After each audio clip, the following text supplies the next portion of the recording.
இருந்துச்சு கர்ப்பப்பையில் ஒரு 5 இயர்ஸாக ரொம்ப கஷ்டப்பட்டு இருந்தேன். நிறைய டேப்லெட் எடுப்பேன், மந்த்லி எல்லாம் ரொம்ப கஷ்டப்படுவேன். அப்புறம் வந்து அயன் குளுக்கோஸ் போய் போட்டு வந்துடுவேன்.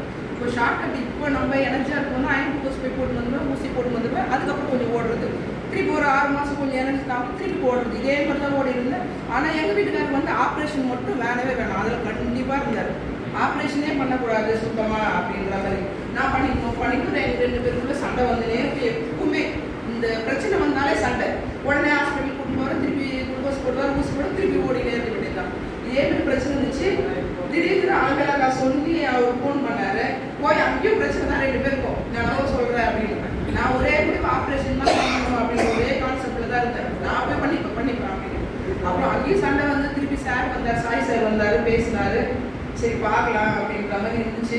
அப்புறம் ஒரு டவுட்டு, நான் போய் எங்கே போய் அதை நிறைய ப்ராடக்ட் வருது, நிறைய டவுட் எல்லாம் நமக்கு வருது இல்லையா, நம்ப முடியல. சரி வீட்டில் போய் பேசி சண்டை வந்து நான் கண்டிப்பாக போய் ஹாஸ்பிட்டல் சேர்ந்து ரொம்ப கடைசி கட்டம் சுத்தமாக நிற்கவே முடியல, அப்படியே நடக்கவே முடியலன்ற ஸ்டேஜ் வந்துட்டேன். நான் ஹாஸ்பிட்டல் தான் போய் நான் வேலைக்கு கூட போக மாட்டேன் அப்படின்னு சொல்கிற மாதிரி நிலைமைக்கு வந்துட்டேன். அதுக்கப்புறம் அவங்களுக்கா கொஞ்சம் நம்பிக்கை கொடுத்தாங்க, சாப்பிட்டு பாருங்க. அப்புறம் அந்த என்ஆர்ஆர் ஃபஸ்ட்டு அவங்க கையிலே கொடுத்தாங்க.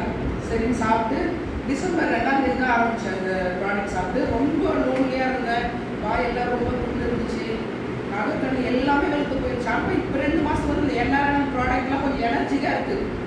இப்போ 2 மாதம் சாப்பிட்டுருக்கு, பரவாயில்ல, கொஞ்சம் வெயிட்டும் போட்டுருக்கிற மாதிரி தெரிஞ்சு எனக்கு ஃபீல் பண்ணுறாங்க. அவங்க இல்லைன்றது சரி பார்ப்போம். இன்னும் 3 மந்த் எடுத்து சொல்கிறாங்க, 6 மந்த் சொல்லியிருக்காங்க. இப்போ ஒரு 2 மந்த் ஆகுது, இன்னும் 3 மந்த் எடுத்து பார்க்கலாம் அப்படின்ற ஒரு நம்பிக்கையில் இருக்கிறேன்.